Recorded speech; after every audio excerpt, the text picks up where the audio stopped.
Bonjour à tous et bienvenue dans l'Instant T, votre quotidienne qui décrypte l'actu du Finistère. C'est d'un ovni dont on vous parle aujourd'hui, un objet vivant non identifié. À la croisée de la littérature, de la vidéo et du numérique, nos invités planchent sur un livre incroyable dans lequel vous suivrez les aventures d'un marin en rade de Brest. Sylvie Bécante, bonjour. Bonjour. Vous êtes à l'origine de cet ovni. Sophie Daniel, à vos côtés, bonjour. Bonjour. Vous dirigez Bookbéo et vous avez donc en charge la partie plutôt technique de ce projet. Absolument. Sylvie, cet ovni, c'est donc un objet composé. C'est un livre en fait, on dit un objet, mais c'est un livre à la base. Il y a un jeu vidéo, une musique, un objet 3D. Comment est née cette idée? Alors l'idée est née exactement après comme sera déclinée l'histoire d'une rencontre. Il y a juste un an, j'ai rencontré donc Sophie Daniel, j'ai fait sa connaissance et elle m'a fait une démonstration de ses applications. Tout de suite, j'en ai vu les potentialités. Et c'est un concept unique, cet ovni, ça n'existe nulle part ailleurs. On ne peut pas comparer ça à quelque chose d'existant. Sylvie Bécante, vous êtes donc à l'origine de cet ovni. Sophie Daniel, vous dirigez Bookbéo et vous avez en charge la partie technique de cet ovni. Alors, il se présente donc comme un livre à partir duquel le lecteur peut écouter la musique, visionner des vidéos avec sa tablette ou son smartphone ou même jouer avec les personnages sous forme de jeux vidéo. Sylvie, quelle est l'histoire racontée par cet ovni? Alors l'histoire, nous sommes à Brest. Donc avec 3 ports, un port maritime, un port de commerce et un port de plaisance.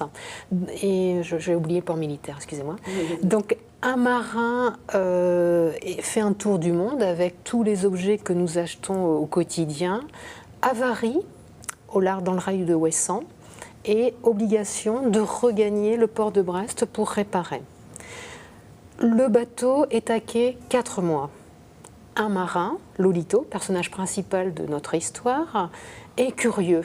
Donc il ne se contente pas d'aller au Seamen's Club, là où vont tous les marins pour entrer en communication avec leur famille via les téléphones portables, Internet, Skype. Lui, il se dit, j'ai envie de découvrir cette ville. Si je suis en escale forcée pendant 4 mois, autant en profiter. Et donc il va déambuler dans Brest et il va rencontrer des personnages forts. Des personnages qui existent vraiment. Qui existent vraiment. De la rade. Alors comment vous les avez choisis, ces Alors il y a personnages-là? plusieurs personnages. Il y a un étudiant qui est un petit peu en panne sur son mémoire de fin d'année et il va rencontrer Lolito, rue de Saint-Malo. Une interaction. Il y aura un deuxième personnage, une petite fille plus entre les 2 âges. Elle termine son enfance, elle va rentrer dans l'adolescence et elle est très intrépide, très curieuse. Donc Lolito l'intéresse avec ses tatouages, ce marin qui vient de l'extérieur. Et elle va rentrer en communication aussi avec Lolito. Et ces 3 personnages vont nouer une amitié et vont aller au-delà de leur quotidien. Alors, quand vous nous dites ça, on se dit super, un beau livre, donc bien illustré, avec des beaux dessins, des belles photos. Mais Sophie, le virtuel s'invite dans ce bouquin. De quelle façon, quels sont les contenus auxquels on va avoir accès? Oui, l'idée c'est qu'on dépasse un peu le cadre du livre pour que le lecteur puisse rentrer en interaction avec les personnages fictifs et réels rencontrés par le personnage, le héros du livre. Alors, donc, par exemple, rue de Saint-Malo, le personnage Lolito va aussi rencontrer Mireille, qui est une figure emblématique de cette rue, qui porte cette rue. Donc, on va faire un film sur la rencontre de Lolito et de Mireille. Donc, on va faire une interview de Mireille qui va rencontrer l'histoire de sa rue, etc. Donc, le lecteur scannera un visuel dans le livre, verra l'interview de Mireille et ensuite accédera peut-être aux coordonnées de Mireille, son téléphone, téléphonera à la vraie Mireille pour aller la rencontrer à Brest à son tour. D'accord. Elle est au courant, la Mireille, quand même. Je viens de la rencontrer ce matin, elle est tout à fait partante. Elle est absolument emballée par cette idée parce que pour elle, c'est aussi toute une rencontre. Et voilà, par un livre papier, une histoire fictive, on va accéder à tout un tas de rencontres. Une rencontre réelle. Une rencontre réelle, voilà, c'est ça. Le roman, excuse-moi, Pauline, le roman existe déjà ou il est en cours d'écriture? Nous avons pour l'instant donc toute la trame de l'histoire qui a été découpée en plans séquences, ce qui permet aussi aux illustrateurs, photographes, réalisateurs du collectif, c'est important, nous sommes 10, de s'approprier également l'histoire et de l'imaginer. Montrez-nous un petit peu comment ça marche. Alors, on va imaginer que le t-shirt est un livre et le livre. Très beau t-shirt. Voilà, un beau t-shirt. Le principe, tout simple. Donc, et alors, on passe sa tablette ou son smartphone, ça marche aussi. Tout à fait. Juste devant. Donc là, on ouvre l'application. On ouvre l'application OVNI. Donc, on télécharge une application. Une fois qu'on l'a, on voilà, l'ouvre. c'est ça. Donc, vous l'ouvrez. Vous n'avez plus besoin après d'être connecté. D'accord. Donc, on appuie sur... Voilà. Donc... Je place... Hop, ça déclenche. Il n'y a rien à faire, ça déclenche directement le contenu de la vidéo. Et voilà, et la chanson démarre immédiatement. Démarre immédiatement. Après, vous pouvez vous amuser à Donc c'est comme ça qu'on verra les interviews, les films, etc. Donc il a fallu que vous fassiez appel à pas mal d'artistes locaux, des réalisateurs, des photographes. Vous êtes combien travaillé sur ce projet ? Donc sur le projet, nous sommes 10 pour l'instant. C'est un collectif qui est ouvert. On l'a appelé l'équipage. Comme le bateau. Ça va bien. Comme le bateau. Donc les artistes, comment j'ai pu les contacter ? Déjà, c'est des gens que soit je connaissais, avec lesquels j'avais travaillé dans le cadre de mon exercice professionnel. Alors, je suis enseignante et je mène beaucoup de projets culturels au sein de mon lycée. Et puis après, c'est d'autres personnes dont je suivais un petit peu l'actualité. Donc j'ai pris mon téléphone ou à la fin des représentations de spectacles, si je pense à Erwan Assé et Suzy Babin, je suis allée les voir. Je présentais le projet des danseurs. Donc on voit à l'image. J'aurais présenté le projet avec tout de suite, j'ai été franche, on n'a pas d'argent pour l'instant. Et ils ont été emballés par l'aventure. Donc les artistes, c'est ça, c'est une véritable aventure pour eux, parce que c'est tellement novateur, ils ont l'impression de faire partie d'un chose un peu précurseur. Précurseur, voilà. Alors moi, je connaissais d'autres artistes, donc Nicolas Hervoche, qui est le réalisateur, et puis Thomas Joris Papa, qui est un Danois qui vit à Tokyo et qui fait des jeux vidéo. Et l'idée, c'était aussi d'introduire ce système de jeux interactifs à partir du livre en réseau. Par exemple, un lecteur à Brest scanne, commence à jouer et se rend compte que peut-être à Crozon, un autre lecteur a scanné en même temps. Et donc, il voit que quelqu'un d'autre a scanné et ils vont jouer ensemble à une course de paddle contre un cargo. On n'a pas encore imaginé tous les contours du jeu, mais voilà, ça peut se passer comme ça. Ça va quand même très loin et vous allez même encore plus loin. Attention, puisque l'histoire sera évolutive avec les lecteurs qui pourront eux-mêmes ajouter du contenu sur une plateforme web. Alors expliquez-nous, c'est dément, ça va vraiment... Si on reprend, alors on va peut-être pas reprendre Mireille, mais par exemple, à un moment donné, le personnage perd sa malle de vêtements et d'objets. Donc le lecteur peut scanner la malle et voir tous les objets virtuels et les essayer lui-même.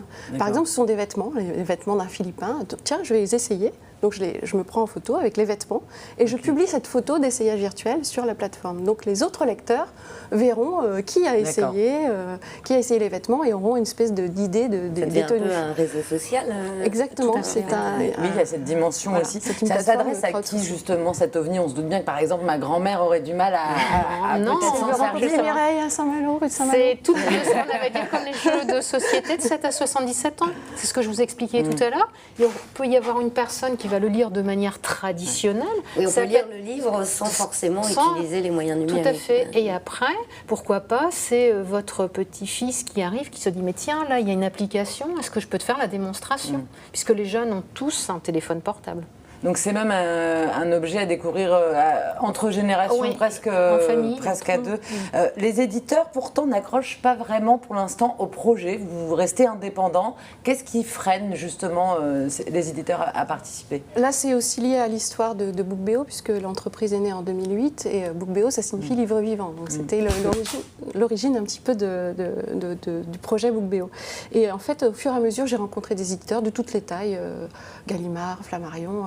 Et ils ont beaucoup de mal à voir l'intérêt de la convergence des contenus dans un livre papier. C'est trop novateur. C'est le livre papier ou le livre numérique. Mais la convergence du numérique et du papier, c'est encore un ovni, un ouvrage vivant. C'est encore un concept qui leur échappe. Et pourtant, on a fait du coup des tests en se mettant éditeur nous-mêmes. On a déjà édité un petit livre. Cette fois, c'était avec des QR codes en 2012.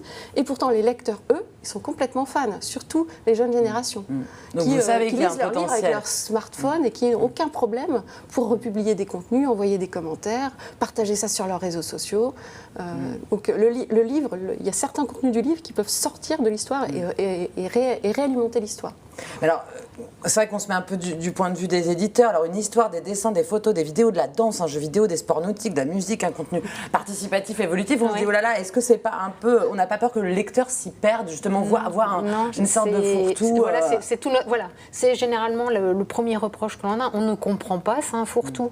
Le projet, on l'a déjà en tête depuis 1 an. J'ai trouvé un collectif d'artistes, ça a été très facile. Ce qui a été difficile, et on a été un petit peu en rade, si on fait un jeu de mots, poteau noir de 6 mois, je ne trouvais pas d'auteur. Parce que les C'est ça auteurs, qui était et le voilà, plus ça a été difficile. difficile. Les auteurs, souvent, sont des personnes qui travaillent de manière un peu individuelle. Là, il faut se mettre en danger, aller dans un collectif. On n'a pas de garde-fou pour l'instant et c'est volontaire. Mais progressivement, on va rétrécir notre champ. Et qui nous donne le canevas ou le fil conducteur, c'est l'écrivain. Et c'est un auteur brestois? Non, c'est un auteur qui vient de Paris. Et pour nous, ça a aussi un atout. Parce qu'elle est exactement dans la transposition de notre personnage, Lolito, qui se dit j'arrive à Brest, qu'est-ce que je peux découvrir à Brest et sortir un petit peu des clichés. Donc Cécile Huguenin, qui a déjà publié 2 ouvrages, dont le dernier La saison des mangues, est venue déjà 2 fois sur Brest et elle est venue avec des yeux de Et alors, j'imagine, elle travaille aussi en proximité avec les artistes. Comment ça se passe dans son écriture? Elle est obligée aussi d'écrire en fonction de ce qui peut se faire visuellement, virtuellement. Comment ça se passe? On est en interaction, je dirais, presque quotidienne et permanente. Oui, on travaille beaucoup. Alors, il y a des choses qui pourront évoluer aussi, parce que, par exemple, d'une page à l'autre, vous pourrez refaire des rebonds pour expliquer certains concepts qu'on n'aura pas forcément vus à la première lecture, vous voyez. Donc, et c'est vrai que Cécile était formidable. Très ouverte. Quand on a rencontré, on a fait des réunions avec tous les artistes. Et c'est quelqu'un qui a dit, mais moi, je vais faire interagir tous ces nouveaux médias dans l'histoire pour que ça prenne encore plus de sens, mais pas du tout pour que ça soit compliqué à comprendre. Et non, le fil conducteur, c'est vraiment l'histoire. C'est l'histoire. En tous les cas, vous avez besoin d'argent pour réaliser ce projet de manière indépendante. En tous les cas, pour le financement, vous invitez les gens à préacheter les ovnis, donc ces livres.